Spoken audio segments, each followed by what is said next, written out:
Good day, everyone. Okay, so we have a new topic which is under the principles of reinforced concrete and pre-stressed concrete, which is on what you call doubly reinforced beam. One of the preliminary topics na kailangan ninyong maintindihan dito is yung galing sa singly reinforced beam because that concepts sa ating singly reinforced beam, we will adapt here pagdating natin sa doubly reinforced beam, which is basically speaking that we will consider a rebar at a compression part. And also, we will having also the analysis and the design pagdating natin dito sa mga ganitong klaseng section. Okay? So, for our first part, we will proceed with our analysis. So, we need to define what is doubly reinforced beam it is. No?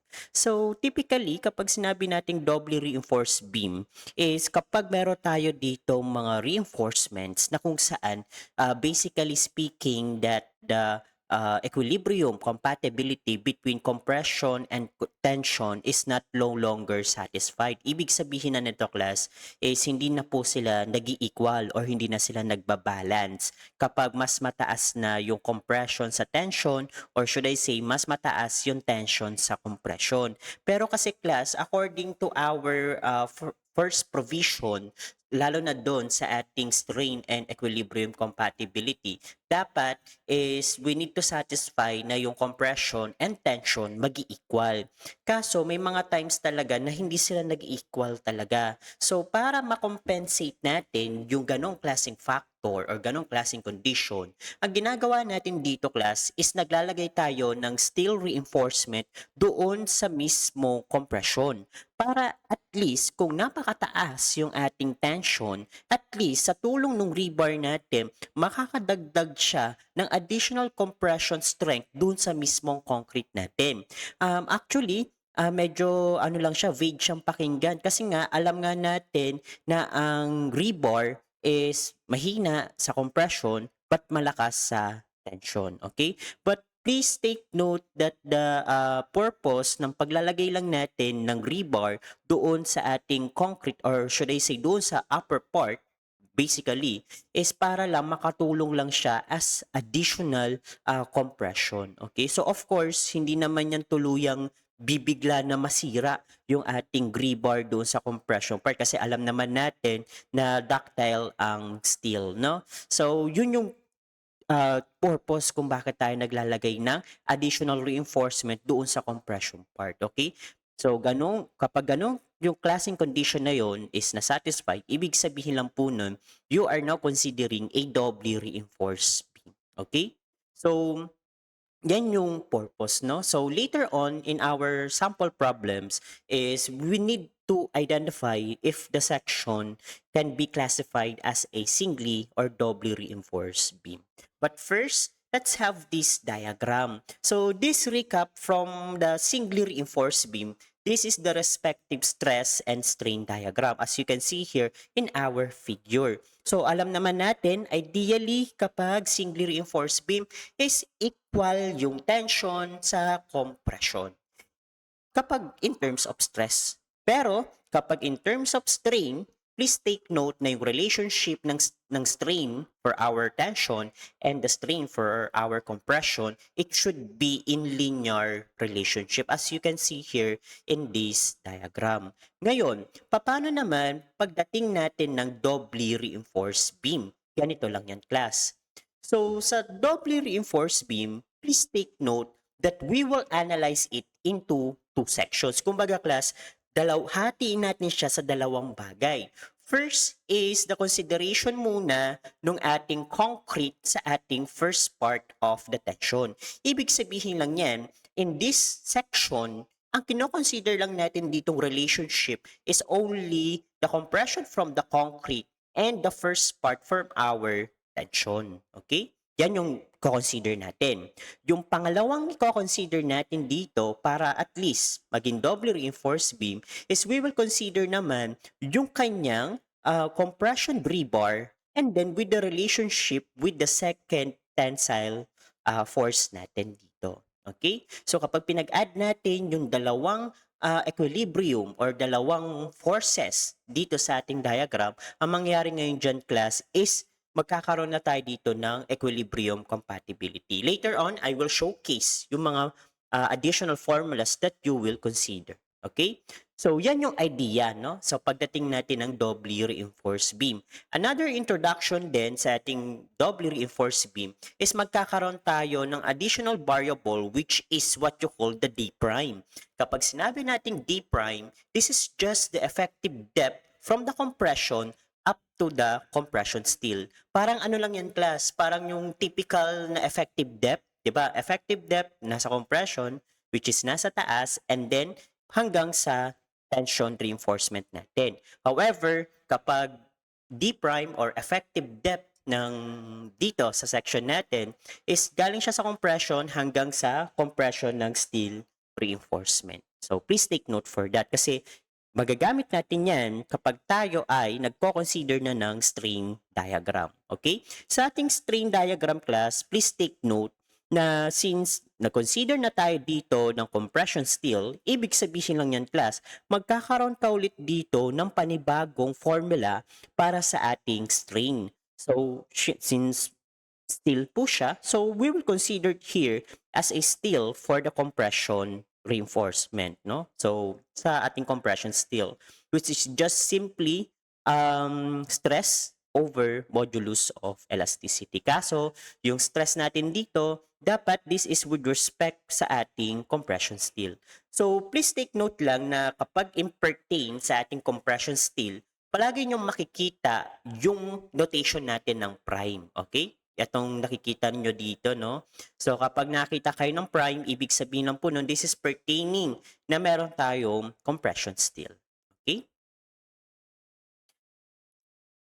Now, mabalik tayo dito sa ating code provision kasi magde-derive tayo ng mga additional formula na makakatulong sa atin in order na makuha natin yung relationship between compression and tension. So, yan yung pinakamahalaga dito.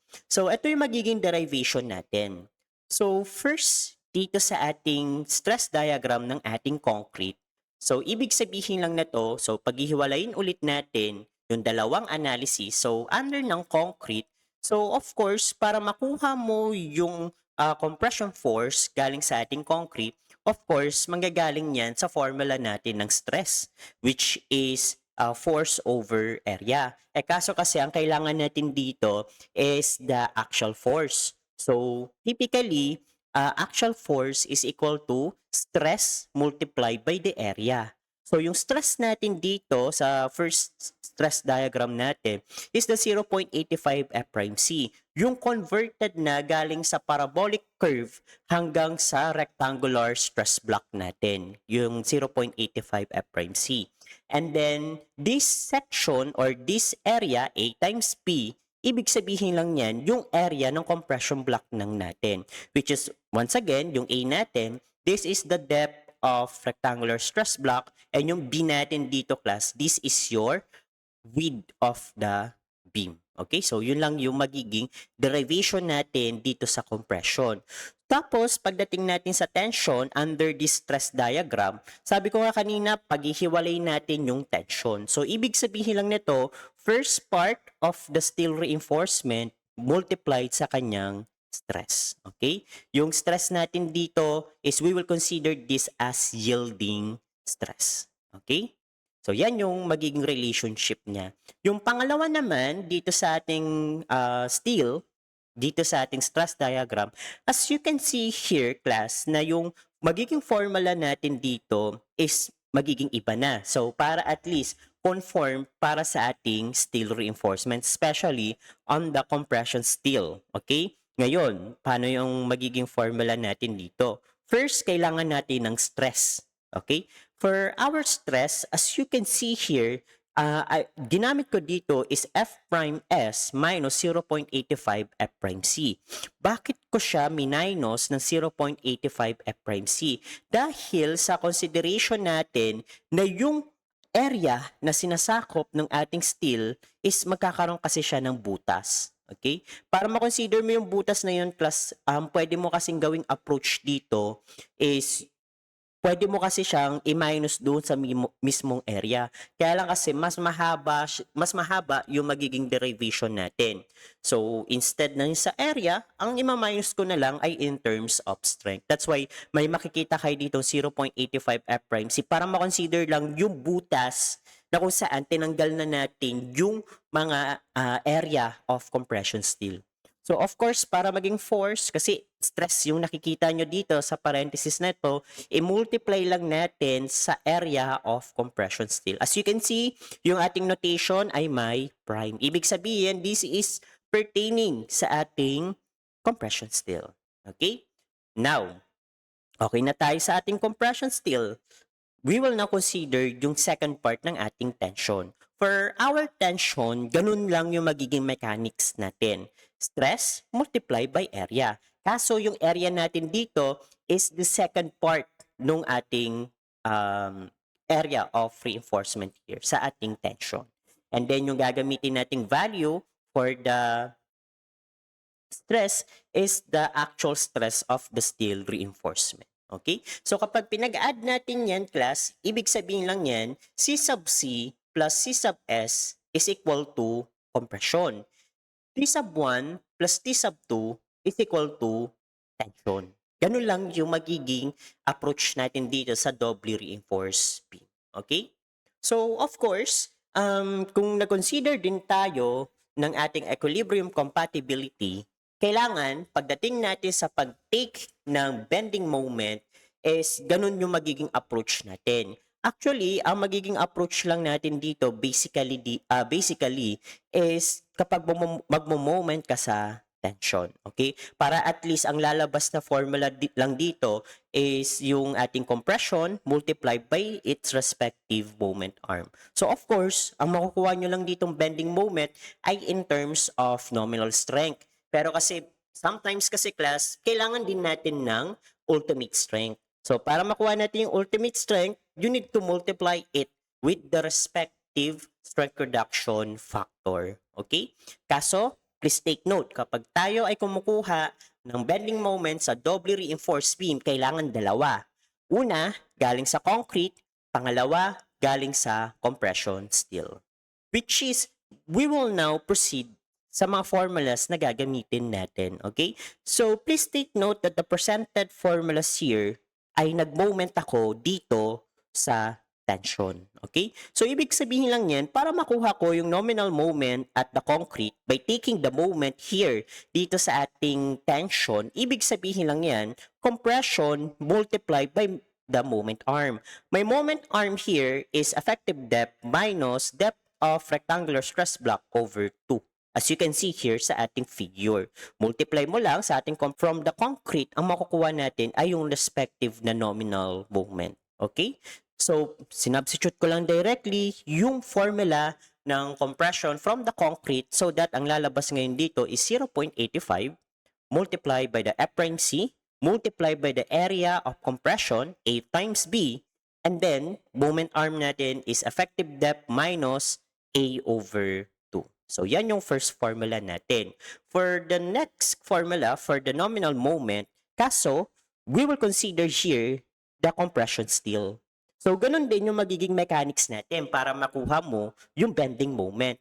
So, compression steel multiplied by the moment arm. Ang moment arm natin dito sa figure na ito is effective depth of the tensile reinforcement minus effective depth of compression reinforcement, or D minus the D prime, as you can see here sa ating figure. Okay? So ngayon, substitute lang natin yung compression ng steel. Okay? Ibig sabihin lang nito, you will use this formula, this A prime S multiplied by F prime S minus 0.85 F prime C, then multiply lang natin sa moment arm na D minus D prime.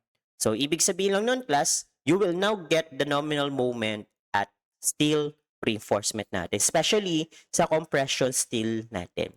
So, syempre, kailangan din natin ng total moment, total nominal moment. So, napakasimple lang yan kasi you need to add these two. Okay? Yep, ipag-a-add nyo lang naman sila. And then, para makuha ninyo yung ultimate strength, of course, just multiply with the strength reduction factor. Yung strength reduction factor from this stress diagram, dapat parehas lang siya dito sa ating compression steel. Kumbaga, iisa lang yung gagamitin nating strength reduction factor. Okay? So, recap lang tayo sa mga formulas natin. Ito ay galing sa ating galing dito sa ating singly reinforced beam. So, yung mga elements na galing dito, especially this equilibrium compatibility, and then yung ating mga values for the equivalent depth of compression block is applicable pa rin pagdating natin ng doubly reinforced beam. Okay? So, additional information. So, please take note na magkakaroon din tayo ng panibagong formula for the actual yield strength of compression rebar. Okay? Or the yield strength or yung ating rebar strength ng ating compression steel. So, please take note for this formula. Okay? And also, equilibrium compatibility natin, lalo na sa doubly reinforced. Okay? Which is in this manner. Okay? So, which is compression from the concrete plus compression from the steel reinforcement plus is equal to tension.